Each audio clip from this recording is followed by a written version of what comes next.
Good morning student, मैं पंकज कुमार करम विद्या मंदिर शिक्षण संस्थान की ओर से ऑनलाइन क्लास में फिर से आपका स्वागत करता हूं। आज हम अपनी इस वीडियो में कक्षा 12th बायोलॉजी चैप्टर नंबर 3 का अध्ययन करेंगे।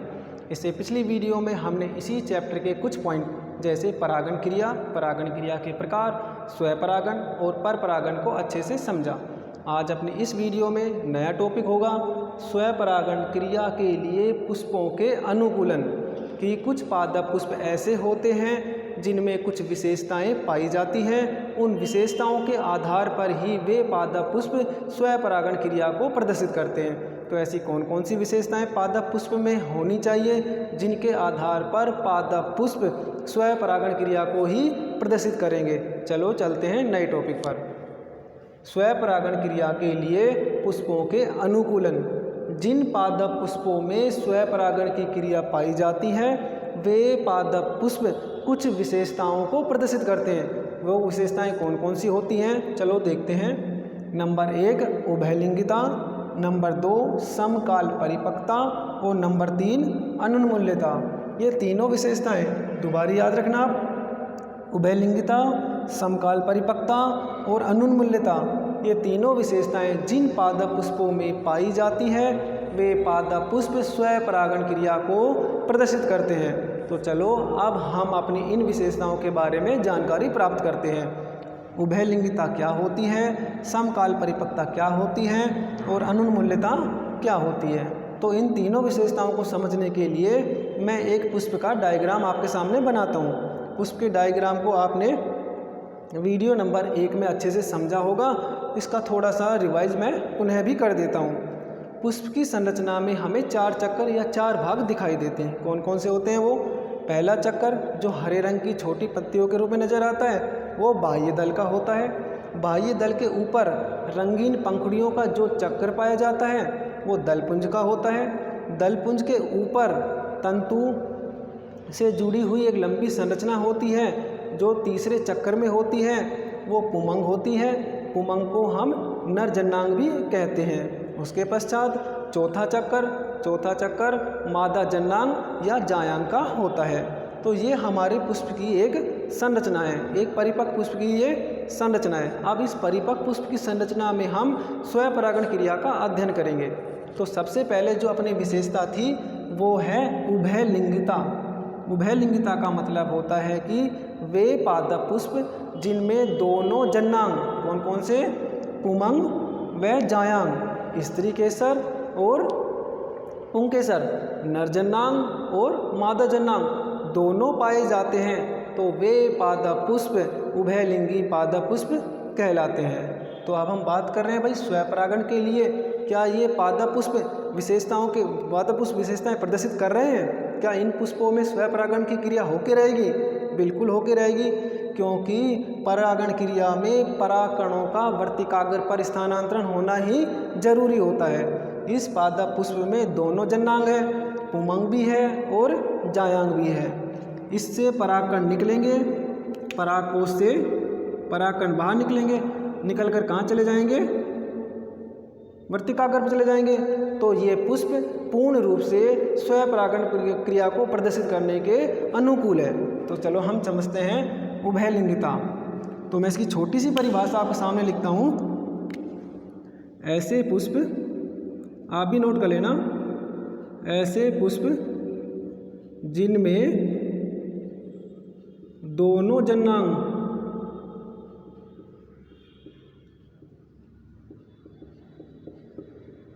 जन्नांग कौन कौन से? पुंकेसर और स्त्री केसर, दोनों जन्नांग अर्थात पुमंग व जायांग पाए जाते हैं।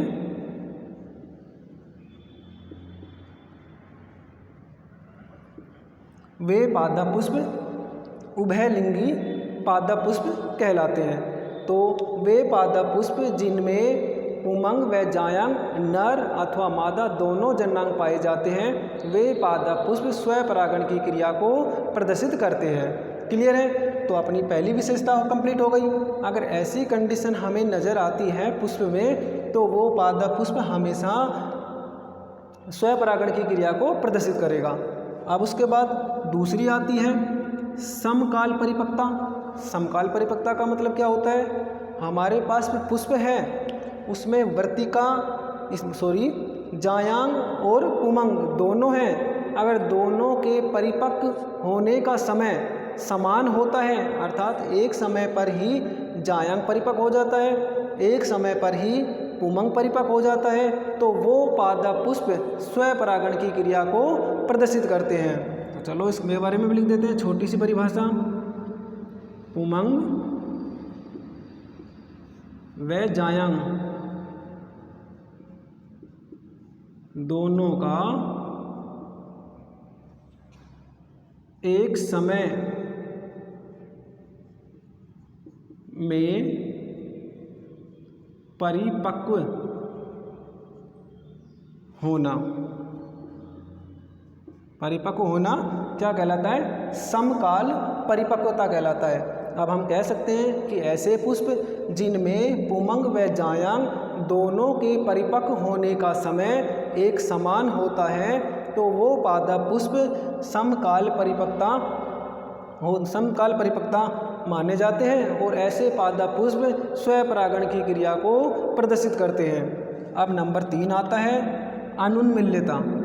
अनुन्मील्यता क्या होती है, बहुत सारे पादप पुष्प ऐसे होते हैं, बहुत सारे पादप पुष्प ऐसे होते हैं जो पूर्ण रूप से परिपक्व तो हो जाते हैं, पूर्ण रूप से परिपक्व भी हो गए, लेकिन वो पादप पुष्प खिल नहीं पाते हैं, वो पूर्ण रूप से खिल नहीं पाते हैं। तो ऐसे पादप पुष्प जो हमेशा बंद होते हैं क्या कहलाएंगे, अनुन्मील्यता पादप पुष्प कहलाएंगे। चलो तो इसको चित्र की सहायता समझते हैं। ये हमारा फूल का डायग्राम है, इस फूल को मैं बंद कर देता हूँ, इसी कंडीशन में बंद कर देता हूँ, बंद कर देता हूँ, वो करता हूँ तो स्त्री केसर भी पूर्ण रूप से सुरक्षित है, पुंकेसर भी पूर्ण रूप से सुरक्षित है। अब दोनों पुष्प दोनों जन्नांग पूर्ण रूप से सुरक्षित हैं, तो परागकण कहाँ पर जाएंगे भाई, इसके परागकण निकलेंगे तो इसी पुष्प की वर्तिकाग्र पर ही जा पाएंगे, इससे बाहर तो वो जा ही नहीं पाएंगे। तो ऐसे पुष्प भी सदैव स्वपरागण की क्रिया को प्रदर्शित करते हैं। तो चलो इसके बारे में भी लिख देता हूँ। कई बार बोर्ड परीक्षाओं में क्वेश्चन आया है अनुन्मील्यता किसे कहते हैं, तो आप बता सकते हो बहुत सारे पादप पुष्प ऐसे होते हैं जो पूर्ण रूप से परिपक्व होने के पश्चात भी बंद अवस्था में ही रहते हैं, अर्थात वो खिल नहीं पाते हैं। ऐसे पादप पुष्प को हम अनुन्मील्यता पादप पुष्प कहते हैं। तो चलो मैं इसको भी लिख देता हूँ। वे पुष्प, वे पादप पुष्प जो पूर्ण परिपक्व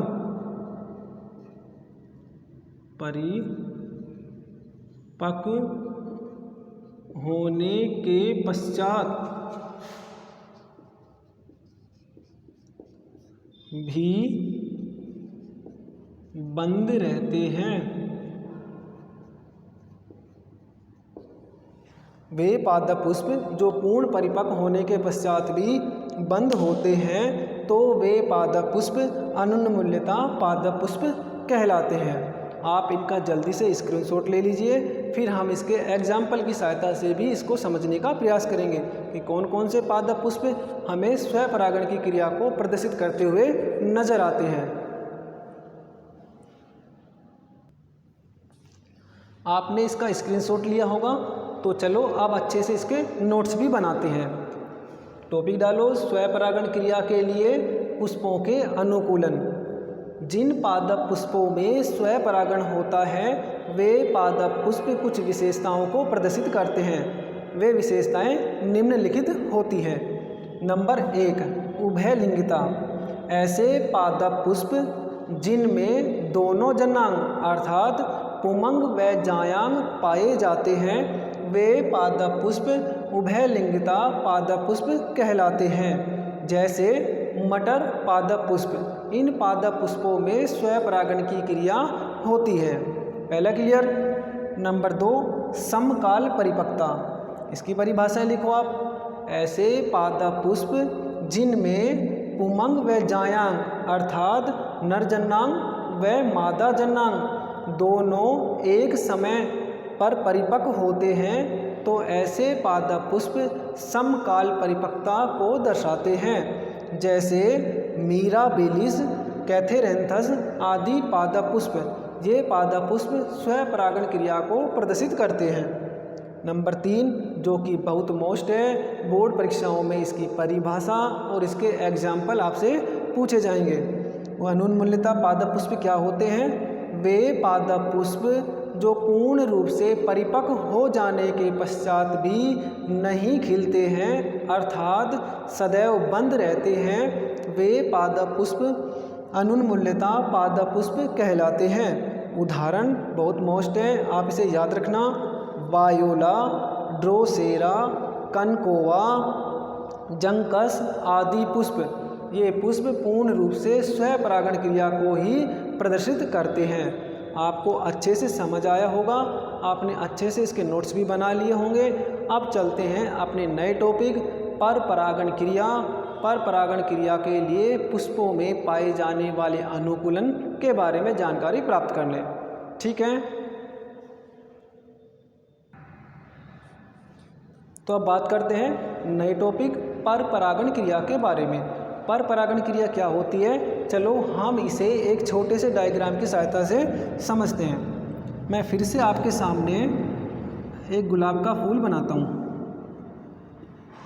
गुलाब का फूल हमें आसानी से मिल जाता है और इसमें परागकण भी बहुत सारे होते हैं। एक गुलाब का फूल हो गया, चलो इसे हम पादप कह देते हैं। ये गुलाब का पादप हो गया। इसके साथ ही दूसरा पादप भी मैं गुलाब का ही बनाता हूँ।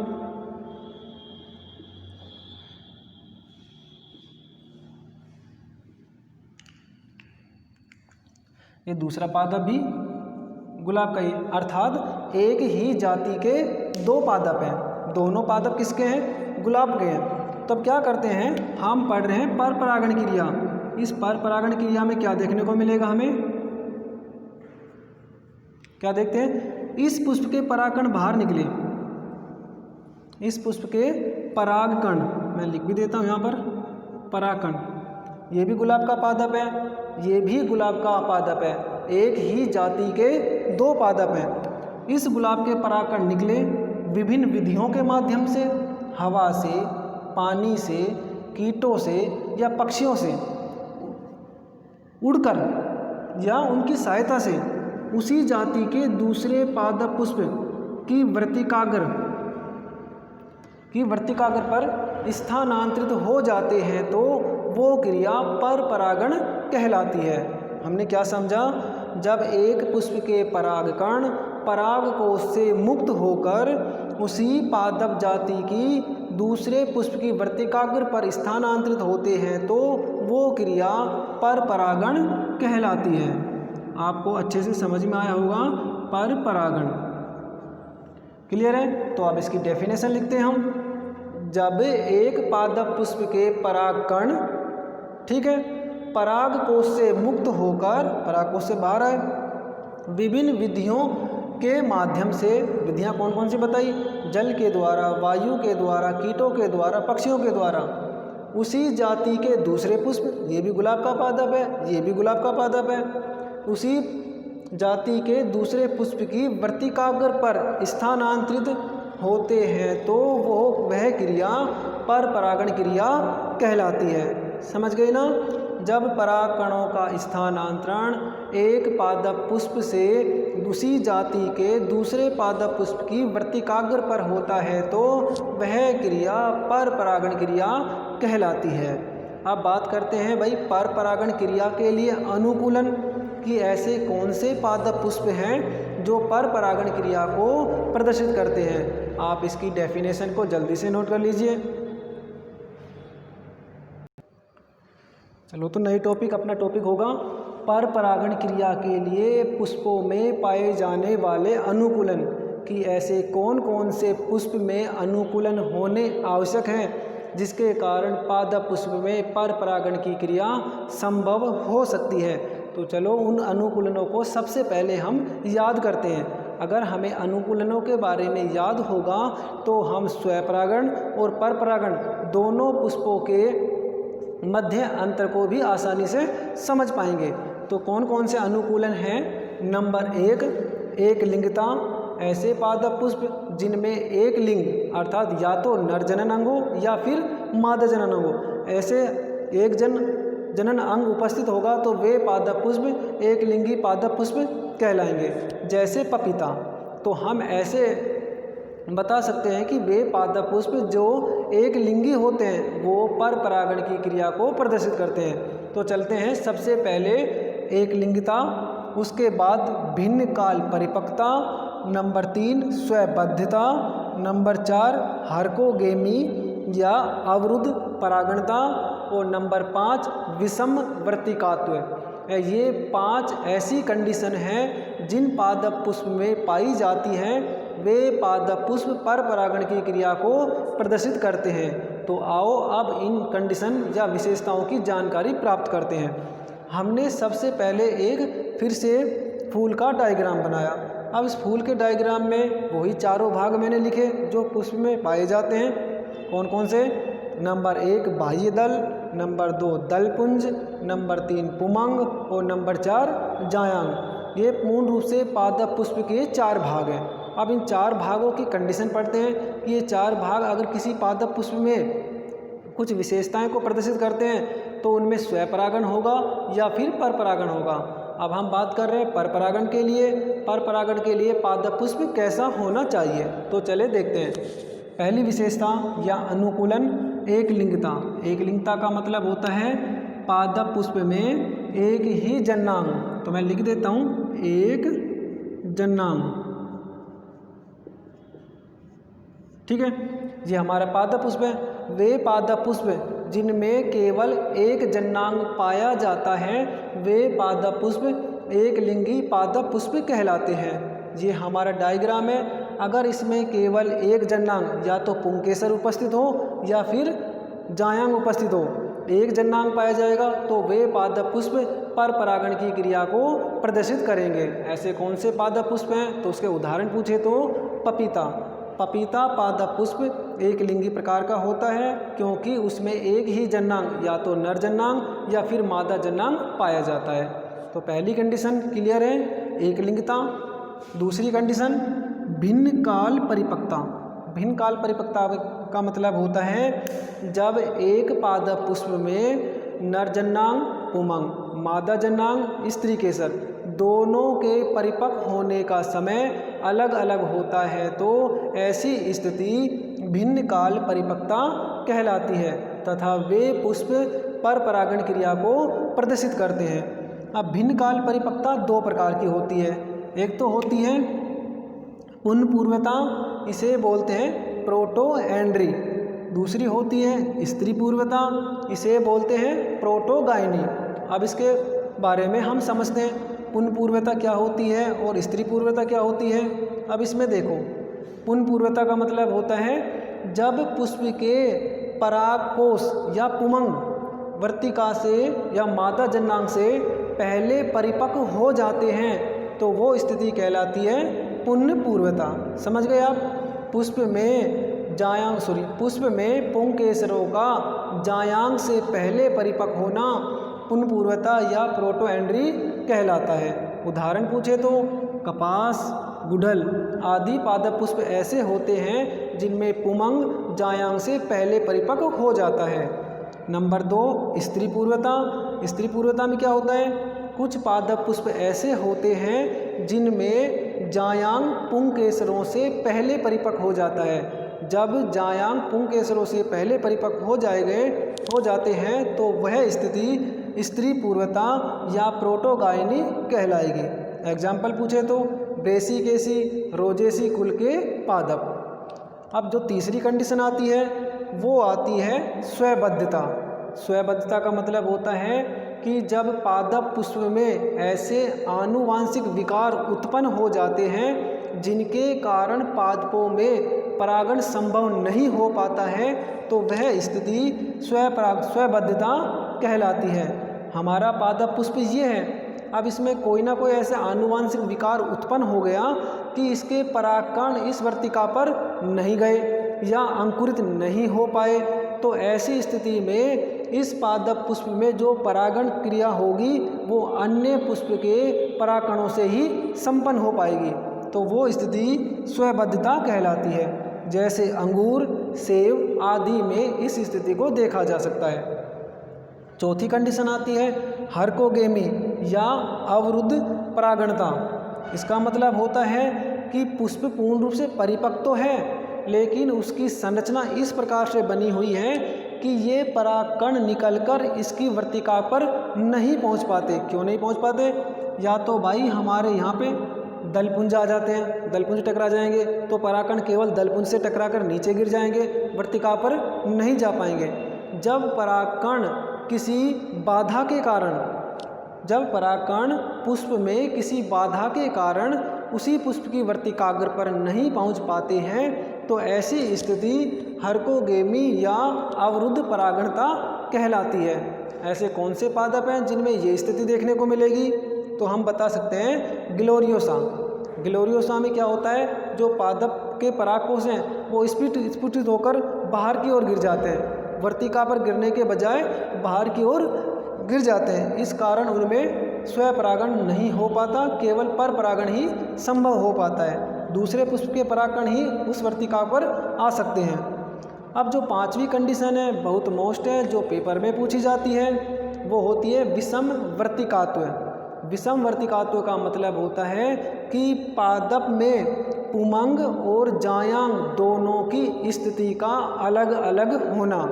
ऐसे पादप पुष्प जिनमें पुमंग व जायांग दोनों की स्थिति अलग अलग पाई जाती है, अलग अलग रूपों में दिखाई देती है, तो वो पादप पुष्प भी पर परागण की क्रिया को प्रदर्शित करते हैं। ऐसे पादप पुष्प में दो स्थिति देखने को मिलती है। कौन कौन सी? एक तो होती है पिन आइड। पिन आइड का मतलब होता है जब जायांग या स्त्री केसर पुमंग से बड़ा होता है, ये वाला स्त्री केसर या मादा जननांग भाग पुंकेसर से बड़ा होता है, तो वो स्थिति कहलाएगी पिन आइड। याद रखना पिन आइड पुष्प क्या होते हैं, तो आप बता सकते हो पुष्प में वर्तिका लंबी एवं पुंकेसर छोटे होते हैं, तो वे पुष्प पिन आइड पुष्प कहलाते हैं। दूसरी स्थिति आती है थर्म आइड। थर्म आइड में इसके विपरीत होता है, उसमें क्या होगा, पुंकेसर तो लंबे होते हैं एवं वर्तिका छोटी होती है, तो ऐसे पादप पुष्प थर्म आइड पुष्प कहलाते हैं। एग्जाम्पल पूछे तो प्रिमरोज।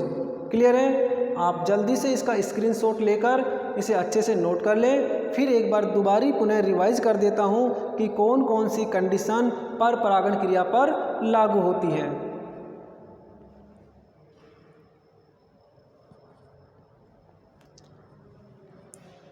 तो चलो पुनः रिवाइज करके देखते हैं। पर परागण क्रिया के लिए पुष्पों के अनुकूलन। जिन पादप पुष्पों में पर परागण होता है वे कुछ विशेषताओं को प्रदर्शित करते हैं। कौन कौन सी विशेषताएं? नंबर 1, वे पादप पुष्प जिनमें एक जननांग स्त्री केसर या पुंकेसर पाए जाते हैं एक लिंगी पादप पुष्प कहलाते हैं। जैसे पपीता, इन पादपों में पर परागण की क्रिया हो पाती है। नंबर 2, भिन्न काल परिपक्वता। ऐसे पादप पुष्प जिसमें पुंकेसर व जायांग दोनों के परिपक्व होने का समय अलग अलग होता है भिन्न काल परिपक्वता कहलाते हैं। भिन्न काल परिपक्वता पादप पुष्पों में दो प्रकार से पाई जाती है, जिन्हें पुण्य पूर्वता या प्रोटोएंड्री, स्त्री पूर्वता या प्रोटोगायनी कहते हैं। पुण्य पूर्वता वे पादप पुष्प जिनमें पुंकेसर स्त्री केसर से पहले परिपक्व हो जाते हैं तो वो पुण्य पूर्वता कहलाते हैं, जैसे कपास, गुड़हल आदि। स्त्री पूर्वता वे पादप पुष्प जिनमें स्त्री केसर पुंकेसर से पहले परिपक्व हो जाते हैं तो उन्हें प्रोटोगायनी कहते हैं, जैसे ब्रेसिकेसी, रोजेसी कुल के पादप। तीसरी कंडीशन आती है स्वबद्धता। जब पुष्प में परागकणों का वर्तिकाग्र पर आनुवांशिक रूप से अंकुरण नहीं हो पाता है तो ऐसी स्थिति स्वबद्धता कहलाती है, जैसे अंगूर, सेब आदि पादप पुष्प में। नंबर 4, हर्कोगेमी या अवरुद्धता। ऐसे पादप पुष्प जिसमें परागकणों का अंकुर होने के पश्चात वे परागकण उसी पुष्प की वर्तिकाग्र पर किसी संरचनात्मक बाधा के कारण नहीं जा पाते हैं तो ऐसी स्थिति हर्कोगेमी या अवरुद्धता कहलाती है, जैसे लोरियोसा। और नंबर 5 विषम वर्तिकाग्र।